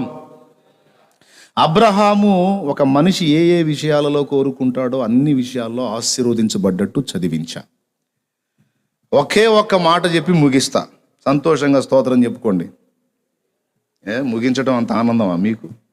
సరే కానివ్వండి. అబ్రహాముని దేవుడు అన్ని విషయాలలో ఆశీర్వదించడానికి గల కారణం ఏమిటి? ఆ ఒక్కటి మీకు అర్థమయ్యేటట్టు చెప్పి ఇక నేను ప్రార్థన చేస్తా. మొట్టమొదటిది ఏంటంటే, తనకు తెలియనంత వరకు ఆ లోకానుసారంగా జీవించిన దేవుడు ఆయనను దర్శించి ఆయనతో మాట్లాడటం మొదలుపెట్టిన తర్వాత అబ్రహాము 2 చేశాడు. 75 సంవత్సరాలు ఆయన గతం ఏమిటో యెహోషువ గ్రంథంలోనూ అలాగా అక్కడక్కడ కొంచెం మనకి రిఫరెన్స్ దొరికిద్ది, కొద్ది గొప్ప, పూర్తిగా కూడా డీటెయిల్గా దొరకదు. ఆ 75 ఏళ్ల చరిత్ర పక్కన పెడదాం. 75 దగ్గర నుంచి దేవునితో నడక మొదలుపెట్టాడు. ఆ నడక గురించి మనం మాట్లాడదాం. 2 చేశాడు. అన్ని విషయములలో ఆశీర్వదించబడిన అబ్రహాం. ఇందాక చెప్పిన మ్యాటర్ ఏమో యేసు ప్రభు ఒక ఆత్మ సంబంధమైన దీవెనే కాదు, భౌతికంగా కూడా ఆయన మనకు చాలినవాడు అని చెప్పా. పాత నిబంధనలో అబ్రహాం స్టోరీ, నూతన నిబంధనలో ప్రియుడైన గాయుకి యోహాను రాసిన పత్రికలో చెప్తాడు, ప్రియుడా నీ ఆత్మ వర్ధిల్లుచున్న ప్రకారం నీవు అన్ని విషయములలో వర్ధిల్లాలని, సౌఖ్యముగా ఉండ. చూడండి ఒక్కసారి వచ్చును. అదేదో పత్రిక, మరి ఏదో పత్రిక నేను చెప్పను. అయ్యా అయ్యా పెద్దనైన నేను ఆగు. అసలు ఏం పత్రిక అయ్యా? చెప్పు, అందులో చెప్పు. యోహాను రాసిన 3వ పత్రిక మొదటి అదయ్యా, వచనం. అదయ్యా. పెద్దనైన నేను సత్యమును బట్టి ప్రేమించు ప్రియుడైన గాయునకు శుభమని చెప్పి వ్రాయున్నది. అబ్బా, ప్రియుడా, నీ ఆత్మ వర్ధిల్లుచున్న ప్రకారము నీవు అన్ని విషయములలోనూ అన్ని అక్కడేమన్నాడు? అబ్రహాముని అన్ని విషయములలో దేవుడు ఆశీర్వదించను. ఇక్కడ నూతన నిబంధనలో కూడా యోహాను పత్రిక రాస్తూ గాయు అనే వ్యక్తికి చెప్తున్నాడు, నీవు ఆత్మ విషయంలో వర్ధిల్లుతున్నావు, సంతోషం. నీ ఆత్మ వర్ధిల్లుతుంది, సంతోషం. అంతేకాదు, అన్ని విషయములలో, అన్ని విషయాలలో వర్ధిల్లుచు సౌఖ్యముగా ఉండవలనని ప్రార్థించుచున్నాను. అద్దుగో. కాబట్టి యేసుప్రభు అనగానే ఓన్లీ ఆత్మకే, ఇక శరీర సంబంధంగా అన్ని అగసాట్లు మారి జీవితమే అని పొర్రపాటును కూడా అనుకోవద్దు. అవసరాన్ని బట్టి కొన్ని అనుమతిస్తాడు తప్ప, యేసులోకి ఒకడు ప్రవేశిస్తే దీవెనలోకి, ఆశీర్వాదంలోకి ప్రవేశించినట్టు, చీకట్లోంచి వెలుగులోకి ప్రవేశించినట్టు. వీటిని గురించి యేసన్న గారు మంచి పాటలు రాశాడు, కానీ పాడేదానికి ఇప్పుడు కష్టమైపోయింది. ఏం చేద్దాం? దేవునికి స్తోత్రం కలుగును గాక. హల్లెలూయా. ప్రియులారా, యేసు ప్రభులోకి రాక మునుపు స్థితి వేరు, యేసులోకి వచ్చిన తర్వాత స్థితి వేరు. కాబట్టి మీరు మళ్ళీ చెప్తున్నా, యేసు 2 విషయములకు చాలిన దేవుడు. సంతోషంగా స్తోత్రం చెప్పండి. రైట్. ఇప్పుడు అబ్రహాము ఆశీర్వాద రహస్యం విందాం. 2 మాటలు. 75 ఏళ్ల జీవితం తర్వాత తీసేద్దాం, పక్కకు పెట్టేద్దాం. దేవుడు అతన్ని దర్శించిన తరువాత 2 విషయాలు అబ్రహాములో స్పష్టంగా కనపడతాయి. నంబర్ 1, ఏ దేవుడు అతనితో మాట్లాడాడో, ఏ దేవుడు అతన్ని పిలిచాడో, ఆ దేవుని యందు మొట్టమొదట విశ్వాసం ఉంచాడు. ఇది అందరికీ తెలిసిన సంగతే. రెండవది ఏం చేశాడంటే, విశ్వసించటం మాత్రమే కాకుండా తను దేవుని నమ్ముతున్నాను అనటానికి రుజువుగా దేవునితో కలిసి నడక మొదలుపెట్టాడు. అంటే దేవునితో కలిసి నడవటం అంటే అర్థం ఏమిటంటే, ఆది యందు ఏముండెను? వాక్యముండెను, వాక్యము దేవుని యొద్ద ఉండెను, వాక్యము దేవుడై ఉండెను. దేవునితో నడక అంటే వాక్య దైవము ఎలా చెబుతున్నాడో, ఎలా చూపిస్తున్నాడో అలాగా నడవటం. దేవుని మాటను మీరి ఒకటైననో చేయకుండానట్లు నేను జాగ్రత్త పడాలి అని ఒక స్థిరమైన తీర్మానాన్ని అబ్రాహాము కలిగి ఉన్నాడు. అది సోదర రహస్యం. ఎక్కడన్నా ఒకవేళ తన అడుగులలో భంగపాటు ఎదురైతే మళ్ళా దేవుని పాదాలే పట్టుకున్నాడు, దేవుని చేత సరి చేయబడ్డాడు. దేవునితో నడిచేటప్పుడు కొన్నిసార్లు మన అడుగులు ఇరుకున పడుతుంటాయి, కొన్నిసార్లు అక్షరాల అలానే నడవటానికి కష్టమైపోతున్న పరిస్థితులు ఎదుర్కొంటాం. ఒకవేళ మన అడుగు జారిన దగ్గర పడ్డ దగ్గర కూర్చోకుండా తిరిగి లేచి వెళ్ళి ఆయన పాదాలు పట్టుకొని నడతను సరిదిద్దుకొని మరలా సరిగా నడవటం మొదలుపెట్టాడు. దేవునికి స్తోత్రం చెప్పండి. దేవుణ్ణి నేను నమ్ముతున్నాను, ఆయన మాట చొప్పున జీవిస్తాను. ఇవి 2 అబ్రహాము చేశాడు. అది రహస్యం. ఇప్పుడు మనం ఆశీర్వాదకరమైన జీవితాన్ని స్వతంత్రించుకోవాలి, ఆత్మ సంబంధంగా భౌతికంగా కూడా దేవుని కృప పొందాలి మనం అంటే ఈ 2 తప్పనిసరి. మొట్టమొదటిది ఏంటి? దేవుని నమ్ముట లేదా దేవుని విశ్వసించుట. మనం విశ్వసించిన దేవుడు చెప్పిన మాటల చొప్పున నడచుట. ప్రభువా ప్రభువా అని పిలుచు ప్రతివాడు పరలోక రాజ్యములో ప్రవేశింపడు గాని పరలోకమందున నా తండ్రి చిత్త ప్రకారము ప్రవర్తించువాడే ప్రవేశించును అన్నాడు. కాబట్టి యేసయ్యా యేసయ్యా స్తోత్రం అని మాట్లాడటం, పాటలు పాడటం కాదు, చెయ్యి మంచిదే, కానీ ఆయన ఏం చెబుతున్నాడో విని ఆ మాటల చొప్పున నేను అడుగులు వేయాలి అనే విషయంలో చాలా సీరియస్గా ఉండాలి, చాలా సీరియస్గా తీసుకోవాలి దేవుని మాటల్ని. అప్పుడు ఎందుకంటే దాని గురించి లేఖనాల్లో అనేక వచనాలు ఉన్నాయి. నా మాట విని ఎవడు వణుకుచుండునో వానినే నేను దృష్టించుచున్నానన్నాడు. అంటే నా మాట లక్ష్య పెట్టని వాడిని పక్కన పెట్టానని అర్థం. స్తోత్రం. మళ్ళీ చెప్తా, నా మాట ఎవడు విని వణుకుచుండునో వానినే నేను దృష్టించుచున్నాను అనే మాట లేఖనంలో ఉందా లేదా? ఆ మాట ప్రభు అన్నాడు అంటే ఆయన మాట పెడచెవిన పెట్టిన వాడిని పక్కన పెట్టాడని అర్థం. కొంతమంది విశ్వాసులే కానీ తమ ప్రవర్తనలో నేను చేసే ఈ చర్యలు, ఈ క్రియలు, ఇదంతా కూడా దేవుని వాక్యానుసారమేనా, ఇది దేవుని చిత్తానుసారమైన నడకేనా, లేకపోతే దేవుణ్ణి పక్కన పెట్టి నా సొంతంగా నడుస్తున్నానా అనే చిన్న పరిశీలన ఎప్పటికప్పుడు మనకు అవసరమై ఉంది. ఎందుకంటే దీవెనలో నుండి మనం శాపంలోకి వెళ్ళకుండానట్లు ఆయన మాట మన పాదాలకు దీపం, మన త్రోవకు వెలుగు. హల్లెలూయా. దీవెనలో నుండి మళ్ళా శాపంలోకి లాగటానికి సైతానుగాడు ఎప్పుడు పొంచులేస్తాడు. వాడు ఆకర్షణలకు లోనై దారి తప్పి మళ్ళీ అంధకారంలోకి పోకుండానట్లు దేవుని మాట మనకు దీపము. ప్రియులారా, దేవునితో నడక అంటే దేవుని మాటలను అనుసరించిన బ్రతుకు.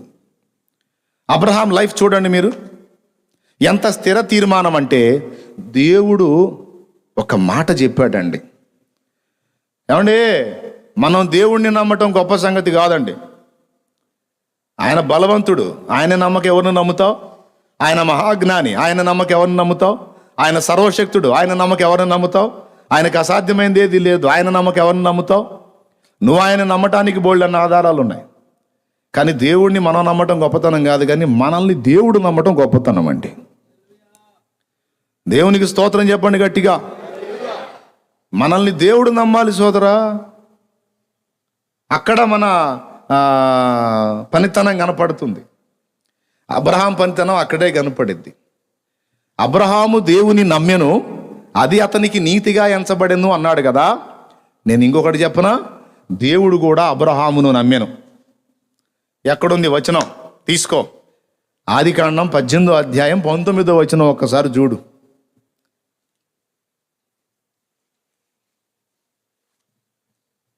తొందరగా, టైం లేదు. ఎట్లనగా యెహోవా అబ్రహామును గురించి చెప్పినది అతనికి కలుగజేయునట్లు తన తరువాత తన పిల్లలను తన ఇంటివారును నీతి న్యాయములు జరిగించుచు యెహోవా మార్గమును గైకొనుటకు అతడు వారికి ఆజ్ఞాపించినట్టు నేను అతన్ని నెరిగి ఉన్నాను. నేను మళ్ళీ ఒక్కసారి చదువు నాయన.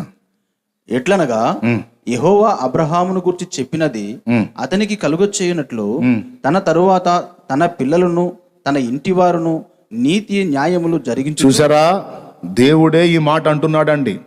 పైన ఏమన్నాడో తెలుసా? నేను చెయ్యబోవున్నది అబ్రహామునకు దాచెదనా, అబ్రహాము నిశ్చయముగా బలము గల జనమగును. చదువు తర్వాత. నీతి న్యాయములు జరిగించుచు యెహోవా మార్గమును గైకొనుటకు అతడు వారికి ఆజ్ఞాపించినట్లు నేను అతన్ని ఎరిగి ఉన్నాను. ఎప్పుడు ఎరుగున్నాడు? ముందే ఎరుగున్నాడు. ఎవరినే? అబ్రహాముని. ఏమనో తెలుసా? నేను చెప్పిన మాట గైకొనటం అబ్రహాం ఒక్కడే కాదు, ఆయన సంతానాన్ని కూడా నేర్పుకోగలిగినటువంటి వ్యక్తి. నా మాట అబ్రహాముకి చాలా సీరియస్. ఇందాక చెప్పాను, మన విషయంలో దేవుడు చాలా సీరియస్గా తీసుకుంటాడని. ఎప్పుడు తీసుకుంటాడో తెలుసా? మనం ఆయన మాటని సీరియస్గా తీసుకున్నప్పుడు. అబ్రహాం తీసుకున్నాడు అట్లా. పనికి మన లోకస్తుల మాటలు కొంతమంది సీరియస్గా తీసుకుంటారు.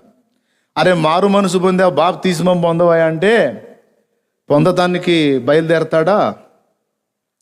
ఇంటి పక్కనోడో ఇంటి అనకూడో చెప్తాడు.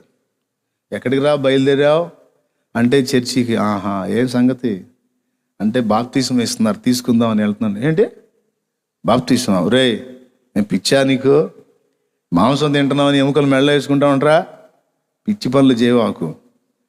ఏదో నీకు ఏదో దేవుడు సాయం చేశాడు, ఏదో చర్చికి పోయావు, 2 రూపాయలు వెయ్యి, ఏదో 4 రూపాయలు వెయ్యి, అంతవరకే. కానీ ఏదో బాప్తిస్మాల మతం పుచ్చుకోవటాలు అట్లాంటి పిచ్చి పనులు చేయకురు.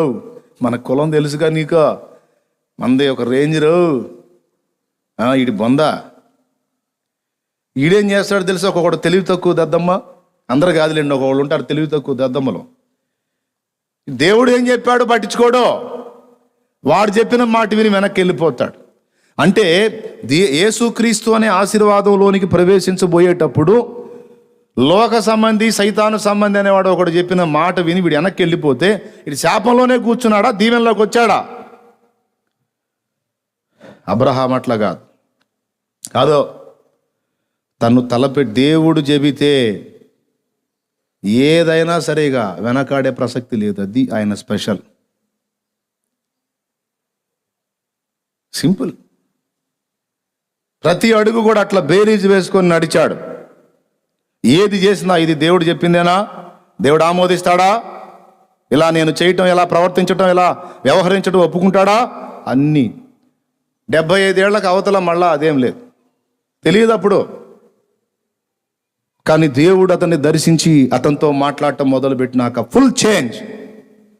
ఒక మాటలో చెప్పాలంటే ఇక తన డైరెక్షన్ మొత్తం పక్కన పెట్టి ఆయన ఎలా చెబితే అలా నడిచాడు సుబ్బారావు. ఏందనుకున్నా మరి,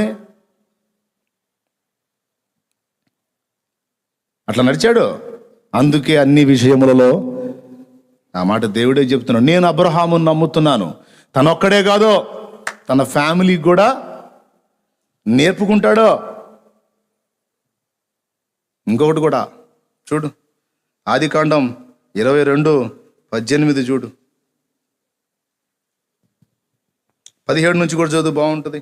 లేదా 16 నుంచి.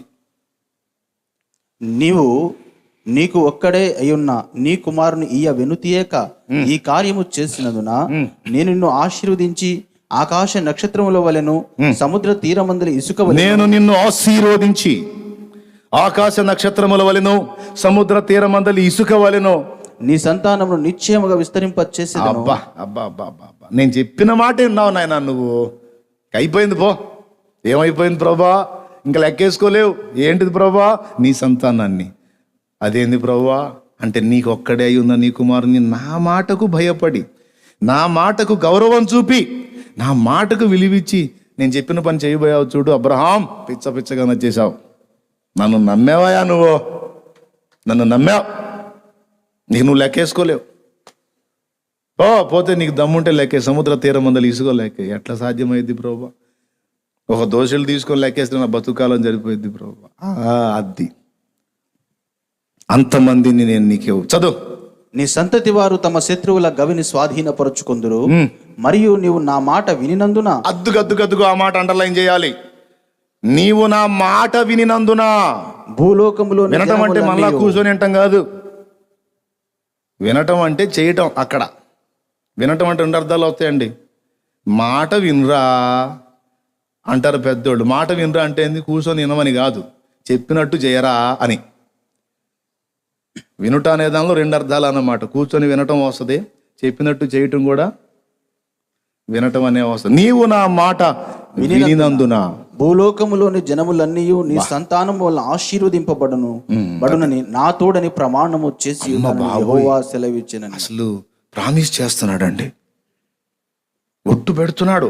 అబ్రాహాం ఒట్టు, భూలోకములో నీ వంశములన్నీ జనములన్నీ నీ సంతతి వలన ఆశీర్వదించబడతాయి. బాబా, అంతకు మించి మనిషి జీవితానికి ఇంకేం కావాలండి? నాకు అర్థం కాదు. దేన్ని బట్టి ఎన్ని ఒక్కటే, దేవుని మాట చొప్పున. నేను చెప్పినట్టు నువ్వు చేయటానికి ఇష్టపడుతున్నావు, నేను చెప్పినట్టు నడవటానికి ఇష్టపడుతున్నావు, నా ఆలోచనలో బ్రతకడానికి ఇష్టపడుతున్నావు. చాలు పోవాయా, ఇక నేను చూసుకుంటాను అన్నీ. నా ప్రియమైన దేవుని బిడ్డలారా, నీకొక్కటే సూత్రం చెప్తున్నా. దేవునితో నడక అంటే నువ్వు ఏది చేయబోయినా, ఏ అడుగు వేయబోయినా ఒక్కటి, దేవుని వాక్యానుసారంగా ఇది రైటేనా? నేను ఇలా ప్రవర్తించడం దేవుడు ఒప్పుకుంటాడా? ఒప్పుకోడా? అట్లయితే నేను మార్చుకోవాలి. ఈ విషయంలో దేవుడు నేను ఇలా చేయటం ఒప్పుకుంటాడా? ఈ సందర్భంలో నేను ఇలా వ్యవహరించడం దేవుడు ఒప్పుకుంటాడా? ఒప్పుకోడు. అట్లయితే మార్చుకోవాలి. నా ఆంతర్యంలో అసూయ ఉంటే దేవుడు ఊరుకుంటాడా? దేవుడికి నచ్చదు, అది తీసేసుకో, చంపేసేయాలి దాన్ని. పరిశుద్ధత పోగొట్టుకోవటాన్ని దేవుడు ఇష్టపడతాడా? జారత్వాన్ని దేవుడు ఇష్టపడ్డాడు, కామాతురతను దేవుడు ఇష్టపడ్డాడు. కాబట్టి నేను దాన్ని చంపేసుకోవాలి, ఎందుకంటే దేవుని వాక్యానుసారం కాదది. దేవుని వాక్యం ఒప్పుకోవటలా చేయటానికి. హలో, వింటున్నావా?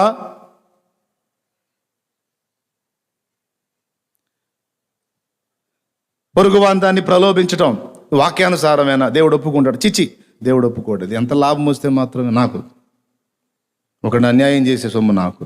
వాక్యానుసారం కాదు. ప్రతి అడుగు వాక్యాన్ని కొలబద్దగా పెట్టుకొని వాక్యానుసారముగా నడవటానికి మనల్ని మనం సిద్ధపరచుకుంటే దేవుడు మనల్ని చూస్తాడు. మనం దేవుడిని నమ్మటం కాదు, దేవుడు మనల్ని నమ్మాలని చెప్పా. అబ్రహాముని నమ్మాడు, ఆశీర్వదించేశాడు. అంతే. నిన్ను కూడా నన్ను కూడా నమ్మాలి. శ్రమల పరీక్ష, శోధనల పరీక్ష మనకు రప్పించాలంటే ఏబును నమ్మాడు. నిన్ను నన్ను నమ్ముతాడా? ఏబుకు వచ్చినే మన కానీ రప్పించినట్టయితే అడ్రస్ కూడా ఉండేది కాదు మన విశ్వాసం. దేవుడు అంటే వాడి ముక్కు పగలగొట్టేవాళ్ళం మనం అయితే ఏ ప్లేస్లో ఉంటే. దేవుడు అన్నా ఉంటే పగిలిపోద్ది ముక్కు అనేవాళ్ళం. ఎందుకు? ఏంద్రా దేవుడు? 10 మందిరా? 10 మంది ఒకళ్ళిద్దరా? ఏంద్రా నేను చేసినంత దుర్మార్గం? ఆకలిగా ఉన్నోడికి అన్నం పెట్టా, వస్త్రహీనుడికి వస్త్రం ఇచ్చా.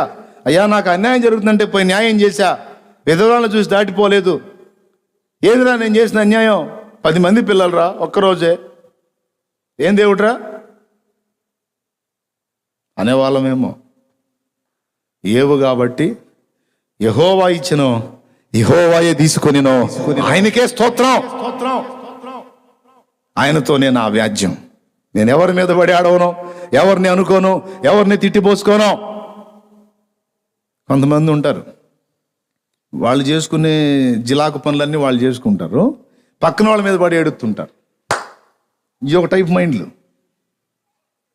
అర్థమయ్యే వాళ్ళకి అర్థమైద్దిలే. దేవునికి స్తోత్రం కలుగును గాక. హల్లెలూయా. వాళ్ళు చేసే పనికి మాలిన పనులు వాళ్ళు చేసుకుంటారు, వాళ్ళు పక్కన వాళ్ళ మీద పడి ఏడుస్తూ ఉంటారు. ఈ దరిద్ర పేడు ఎందుకు? ఏబు ఎవరి మీద పడి ఏడవలా? ఎవరి మీద పడ్డాడు? నేను ఎవరినని ఏమి ప్రయోజనం? ఎవరితో నేను అనను, ఆయనతోనే నేను మాట్లాడుకుంటాను, ఆయనతోనే నాకు వ్యాజ్యము కలిగినది. ఆయనే తేల్చాలి ఈ కేసు ఏందో. అంటే దిగు వచ్చాడు ఏబు కోసం. సుడిగాలిలో యెహోవా ప్రత్యక్షమై ఏబుతో మాట్లాడటం మొదలుపెట్టాడు. ఏబుకు కనువిప్పు కలిగించిన తర్వాత ఏబు పశ్చాత్తాపుడై దిద్దుబాటు పొందాడు. అప్పుడు ఏబుని 2 అంతలు ఆశీర్వదించాడని రాయబడి ఉంది. దేవునికి స్తోత్రం కలుగును గాక. హల్లెలూయా. మనం చేసుకునే పిచ్చి పిచ్చి కార్యాలు, దేవుని వాక్యానికి వ్యతిరేకంగా నడిచిన నడతలు, మనం చేసే పనికి మాలిన పనులకి మళ్ళీ ఇతరుల మీద ఆడవటం. ఎందుకది? ఇతరుల మీద సణుక్కోవటం, కొనుక్కోవటం. వీళ్ళ వల్లే, నీ వల్లే, నీ వల్లే, నీ వల్లే. తప్పు తప్పు తప్పు తప్పు. దేవునితోనే కూర్చొని, దేవా నువ్వే తెలుసు నాయన ఎందుకు జరిగింది ఇట్లా. ఏబుకు అంత రానిచ్చాడంటే ఏబుని నమ్మాడు, నిన్ను నన్ను నమ్మాడని కుదరదు. డిజిఎస్ దినకరన్ గారు తన కుమార్తె దాదాపు 18 సంవత్సరాల వయస్సు కలిగిన బిడ్డ, ఆడపిల్ల, చాలా మంచి కుమార్తెట. ఆయన సాక్ష్యంలో నేను చదివాను. ఆ బిడ్డ యాక్సిడెంట్లో నిద్రించిందండి. ఆమె నిద్రించిన తర్వాత ఆయన గదిలోకి వెళ్ళిపోయి, నేను వెళ్ళి ఏం చెప్పేదయ్యా సువార్త, నాకు ముఖం చెల్లట్లేదు, నేను బాను అని గదిలో కూర్చొని తలుపులు వేసుకొని కన్నీటి పర్యంతం అవుతుంది. మంచి ప్రార్థనా పరుడు ఆయన. మోకాళ్ళు వేసి కూర్చున్నాడట, నాకు తెలియదని. ఎవరి మీద ఏడవలా ఆయన? ఎవరిని అనుకోలా, ఎవరిని సణుకోలా, ఎవరిని కొనుక్కోలా, ఎవరిని నేరస్తులుగా చూడలా. పోయి దేవుని ముందు కూర్చొని బోరున ఏడ్చి తిండి తిప్పలు లేకుండా అలానే ఉండిపోయాడట. కొద్ది రోజులు అలాగ ఉండిపోయాడు ఆయన. తర్వాత దేవుని స్వరం విని లేచి వచ్చాడు బయటికి. ఏమన్నాడో తెలుసా? ఏబు ఎలాగూ నా ఎదుట ప్రవర్తించాడో నీ వెరుగువా దినకరన్? సాతాను ముందు నన్ను సిగ్గుపరుస్తావా అన్నాడట. ఒక్కసారి ఊహించండి మీరు. దినకరన్, సాతాను ముందు నన్ను సిగ్గుపరుస్తావా నాయన? తనకింత నష్టము నేను అనుమతించిన విశ్వాసం విడువడు, తను నన్ను ప్రేమించుట మానడు అని నేను మాట్లాడాను. మరి ఏవు పలికినట్టు యుక్తంగా పలకకుండా నువ్వేమీ నేను చేయనంటున్నా, నన్ను సిగ్గుపరుస్తావా నాయనా అంటే, నన్ను క్షమించు తండ్రి, ఒక్కసారి నా బిడ్డను నాకు చూపించు, ఇంకా నేను మళ్ళీ అడగను ప్రభువా అని ప్రార్థించాడంట. మానవ వాత్సల్యాన్ని బట్టి అప్పుడు ఒక దేవుడు ఆయన్ని దర్శనమందు తేటగా తీసుకెళ్ళాడు. పరదేశు మహిమలోనికి తీసుకెళ్ళినప్పుడు అట్లా వెళ్ళటం జరిగిద్దా అంటే, పౌలు మహనీయుడు నేను వెళ్ళొచ్చాను అన్నాడు, గుర్తుందా? 2 కొరింథీ పత్రిక 12వ అధ్యాయము 1వ వచనం నుంచి చదివితే, ఒక్కొక్కరు నమ్మరు, నాకెందుకు, నేను నమ్ముతా, నాకు కొన్ని అనుభవాలు ఉన్నాయి కాబట్టి నేను నమ్ముతా. ఎవడు నమ్మితే ఏం, నమ్మకపోతేనే. లేఖనం కూడా సాక్ష్యం ఉంది. క్రీస్తునందున్న ఒక మనుషుని నేను ఎరుగుదును, అతడు శరీరముతో కొనిపోబడను, శరీరము లేక కొనిపోబడను నేను ఎరుగును, కానీ అతడు 3వ ఆకాశమునకు దేవుని పరదైసులోని కొనిపోబడి వచింపశక్యము గాని మాటలు వినెను, ఏ మనుషుడు వాటిని పలుకోకూడదు అని చెప్పాడు. దినకరన్ గాని తీసుకుని వెళ్ళాడు. గుంపులుగా పరిశుద్ధుల గుంపులు కనపడుతున్నాయట అక్కడ. తెల్లని వస్త్రాలు ధరించిన మహిమ తేజస్సుతో ఉన్నటువంటి భక్తుల ఆత్మలు కనపడుతున్నాయి అక్కడ. ఒక సమూహం కూర్చొని దేవుణ్ణి మహింపరిచి దేవునిలో ఆనందిస్తూ ఉంటే, అందులో తన కుమార్తెను దేవుడు చూపించాడు. అదిగో చూడు, ఆమె ఎవరు గుర్తుపట్టంటే తన బిడ్డ. ఆమెను చూసి ఎంతో సంతోషపడ్డాడట. వెళ్ళు, రోజుల నుంచి బాధపడుతున్నావుగా, వెళ్ళి నీ కుమార్తెను పలకరించు అన్నాడట. 2 అడుగులు లేచి కూడా వెనక్కి వచ్చాడట. వెళ్ళు పలకరించు అంటే, వద్దు ప్రభువా, నా కుమార్తెని భూమి మీద ఉన్న దినములన్నిట ఏనాడు కూడా ఇంత ఆనందంగా నేను చూడలేదయ్యా. హల్లెలూయా, హల్లెలూయా. నా బిడ్డని భూమి మీద ఉన్న దినములలో ఎప్పుడూ ఇంత ఆనందంగా నేను చూడలేదు. ఇంత సంతోషంగా నా బిడ్డ ఉంటే, నా బిడ్డ ఆనందం కంటే నాకు కావాల్సిందే ఉంది ఒక తండ్రిగా. తండ్రి, నాకు ఇంతే చాలు ప్రభువా అన్నాడు. సరే పద అన్నాడు. ప్రభువా, నాకు ఒక ఆశ. ఏంటన్నా? నేను కూడా ఇక్కడే ఉంటా ప్రభువా అన్నాడు. నేను కూడా ఇక్కడే ఉంటాను ప్రభువా, కొద్దిగా సమయం ఉంది. నువ్వు ఇంకా భూమి మీద రక్షించాల్సిన ఆత్మలు ఉన్నాయి, ప్రకటించాల్సిన సువార్త ఇంకా ఉంది, ప్రాంతాలు ఉన్నాయి నాయన. నువ్వు కొద్దిగా సమయం తర్వాత వద్దు కానీ నేనే తీసుకొస్తాను, అంతవరకు నేను సమయం ముగించి తీసుకునేంత వరకు నువ్వు వెళ్ళి పని చేయాలి, వెళ్ళు అన్నాడట. తెలివిలోకి వచ్చాడు. ఇక కింద మోకాళ్ళ మీద ఆయన గురించి నేను విన్నానండి. గొప్ప గొప్ప దైవజనులు, పెద్దవారు, నాకంటే వయసులో పెద్దవారు ఆయన గురించి సాక్ష్యం ఇచ్చారు. మోకాళ్ళ మీద నిలబడితే కొన్ని గంటలు అలాగనే ఉండిపోతాడట. మోకాళ్ళ మీద ఆ మోకాళ్ళు అలాగనే పట్టుకుపోతే కుటుంబ సభ్యులు ఆయన పడిపోతే పక్కకి కాళ్ళు మొత్తం లాగుతారట, సరదీస్తారు. అట్లా పట్టుకొని పోతాడు, అలానే ఉండిపో మోకాళ్ళ మీద. ప్రార్థన చేయటం కనిపెట్టుకోవటం, ప్రార్థన చేయటం కనిపెట్టుకోవటం, ప్రార్థన చేయటం కనిపెట్టుకోవటం. ఏమండి, వాళ్ళు గొప్పవాళ్ళు కాదా? ప్రార్థనా పరులు కాదా? లక్షల ఆత్మల్ని ప్రభావితం చేశారు. ఇలాంటి మహనీయుల్ని పట్టుకొని కొంతమంది ఉంటారు పనికిమాలిన మోక. అనకూడదు, ప్రభు ఆ విషయంలో కూడా నన్ను క్షమించుగాక, వాళ్ళని పనికిమాలిన మోక అన్నందుకు. అరే ఎట్లా మాట్లాడతారో, ఎంత తేలిగ్గా మాట్లాడతారో, ఎంత చులకనగా మాట్లాడతారో దైవజనుల్ని. వాళ్ళ అనుభవాల్లో మళ్ళీ ఘోరంత అనుభవం ఉండదు ఈ మొఖాలకు. మళ్ళా భక్త సింగ్ గారు కూడా అంత అనుభవం ఉంది. అదే అనుభవం మహానుభావుడు. ఒకరోజు ఇద్దరు ట్రైన్లో ఎదురుపడ్డారట. అదో సంభాషణ, వీలైతే మరోసారి చెబుతారు, టైం అయిపోయింది. దేవునికి మహిమ కలుగును గాక. హల్లెలూయా. భక్తులండి, ఏమయ్యా నన్ను సాతాను ముందు సిగ్గుపరుస్తావా అంటే, లేదు ప్రభువా, లేదు. వచ్చేసి గంభీరంగా మళ్ళీ అంతకంటే రెట్టింపుగా సువార్త ప్రకటించి ఈ మధ్య కాలంలో ప్రభు దగ్గరికి వెళ్ళిపోయాడు. వాక్యం అబద్ధం కాదు కదా, లేఖన సాక్ష్యం ఉంది కదా. కాబట్టి ప్రియులారా, ఏబుకు అంత రానిచ్చాడు అంటే ఏబును నమ్మాడు. దినకరా నీకు ఇది రానిచ్చానంటే నిన్ను నమ్మాను దినకరా, నన్ను సిగ్గుపరుస్తావా అన్నాడు. నీకు ఇంత శ్రమ రానిచ్చాను, నీ విశ్వాసానికి ఈ పరీక్ష రానిచ్చాను, ఎందుకో తెలుసా? నేను వానితో సాతానుతో శపథం చేశాను, నా బిడ్డ నిలబడుతుంది, నా బిడ్డ నిలబడతాడో, ఈ పరీక్షలో నన్ను వదలరో చూసుకో అన్నా, నన్ను సిగ్గుపరుస్తావా నాయనా? నీది అంటున్నాడు ఈరోజు, నన్ను సిగ్గుపరుస్తావా? కొంతమంది అంటారు, నేను ఈ బాధలో తట్టుకోలేను, చచ్చిపోతాను. సిగ్గుపరుస్తావు దేవుణ్ణి. చచ్చిపోయి ఎక్కడికి పోతావు? సైతాను ముందు దేవుణ్ణి అవమానపరుస్తావు. చేవాకట్ల ఎంత బాధ అయినా, ఎంత కఠిన శ్రమైనా, ఎంత వేదనైనా దేవుని వైపు చూస్తూ ఓపికతో సహించు. అంత బరువు నీ మీద పెట్టాడంటే దేవుడు నిన్ను నమ్మాడని గుర్తుపెట్టుకో. దేవునికి స్తోత్రం కలుగును గాక ప్రిల్లారా. కాబట్టి అబ్రహామును దేవుడు నమ్మటం గొప్పతనం కాదా? అబ్రహాము దేవుడిని నమ్మటం గొప్పతనమే. అసలు దేవుడు అబ్రహామును నమ్మటం ఇంకా గొప్పతనం. ఈరోజు నిన్ను నన్ను మనల్ని దేవుడు నమ్మునట్లు మనం సిద్ధపడదాం. దేవుని మాట చొప్పున బ్రతకటానికి మనల్ని మనం రెడీ చేసుకుందాం. అన్ని విషయములలో ఆశీర్వాదాన్ని స్వతంత్రించుకుందాం.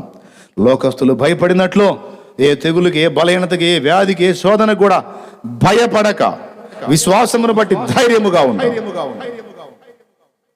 ఏ బలహీనత నీకు రిపోర్ట్ వచ్చినా సరే యేసు నామములో మారిపోతుందంతే. కంపెనీ బలహీనతలైనా సరే ఆయన చిత్తమైతే రిపోర్ట్స్ మార్చినాయి. ప్రార్థన విజయాల్లో చూపిస్తున్నాగా HIV positive report, negative report వచ్చింది. 2 కిడ్నీలు ఫెయిల్ అయిన పర్సన్కి 2 కిడ్నీలు నంబర్ 1గా బాగా అయిపోయినాయి. మస్తు సాక్ష్యాలు. మొన్న 16వ తరగతిలో ఒక ఆమె రైలు కింద పడి చచ్చిపోకుండా బయటకు వచ్చింది. పడింది రైలు కింద. ఆయన హస్తాలు ఒక గోడకు పక్కన ఒత్తి పట్టాడు. ఆమె చెప్తుంటే రోమాలు నిక్కరబొడిచినాయి. ఆయన కాపుదల, ఆయన సెలవు లేకుండా నువ్వు చావాలన్నా కూడా సాధ్యం కాదు. ధైర్యం తెచ్చుకో, గుర్తుపెట్టుకో. ఎందుకు సచ్చేది అంత తేలిక? యెహోవా భక్తుడు పోవటం, ఆయన సెలవు లేకుండా